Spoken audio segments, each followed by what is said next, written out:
As far as that stuff, I have to just say from a very personal level, I'm not about to sit here and indict private equity. To me, it's just this, we're getting to a ridiculous point in America, especially that I know I live in a state where pension funds, unions, and other people are investing in companies like Bain Capital. If you look at the totality of Bain Capital's record, they've done a lot to support businesses, to grow businesses, and this, to me, I'm very uncomfortable with. You know, I know you're not. New Jersey Mayor Cory Booker is now backing off some surprising comments he made criticizing President Obama for attacks on Mitt Romney. Booker told NBC's Meet the Press yesterday that he was uncomfortable with President Obama attacking Romney's record at Bain Capital. In a new YouTube video, Booker says the president is, quote, reasonable to scrutinize Romney's business record. Good afternoon. I've seen so much feedback from my Meet the Press appearance, I thought I would take a moment to talk directly to my social media followers.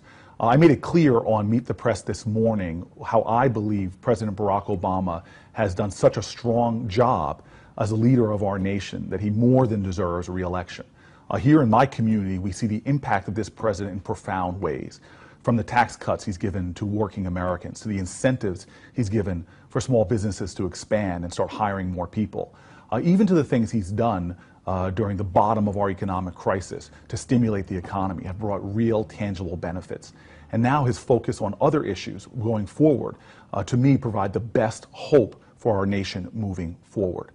I also expressed on Meet the Press my profound frustration with the kind of campaigning that I think is becoming too much of the norm in our nation, which is generally negative campaigning. And this campaigning is about to become an avalanche, and in many ways, I believe, could potentially risk muting out the important voices of the candidates themselves talking about the issues that matter. And this, of course, I'm talking about the Supreme Court case that allowed hundreds of millions of dollars of super PAC money to flow in. And that super PAC money, as I've seen, has been wholly negative. I was very frustrated this past week when I saw people dredging up the Reverend Wright, an already discussed issue from many, many years ago, and trying to bring it to the center stage as a way to undermine and attack our president.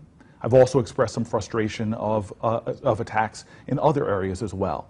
I use the word nauseating on Meet the Press because that's really how I feel when I see people in my city struggling with real issues and still feeling the challenges of this economy and still looking for hope and opportunity and real specific plans. I get very upset when I see such a level of dialogue that calls to our lowest common denominators and not the kind of things that are going to unify us as a nation and move us forward. Let me be clear. Mitt Romney has made his business record a centerpiece of his campaign. He's talked about himself as a job creator, and therefore it is reasonable, and in fact I encourage it, for the Obama campaign to examine that record and to discuss it. I have no problem with that. In fact, I believe that Mitt Romney, in many ways, is not being completely honest with his role and his record, even while a business person, and is shaping it to serve his political interests and not necessarily including all the facts of his time there.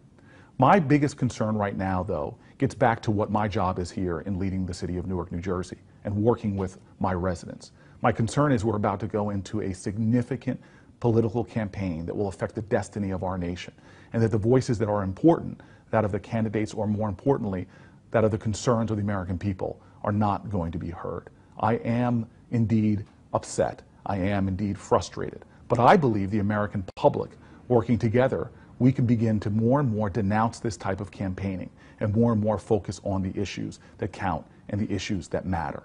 And ultimately, my hope is that this election will not therefore be about the small things, will not be about divisiveness, will not be about denigrating, will not be about painting with a broad brush, but ultimately can be about unifying our country around ideas.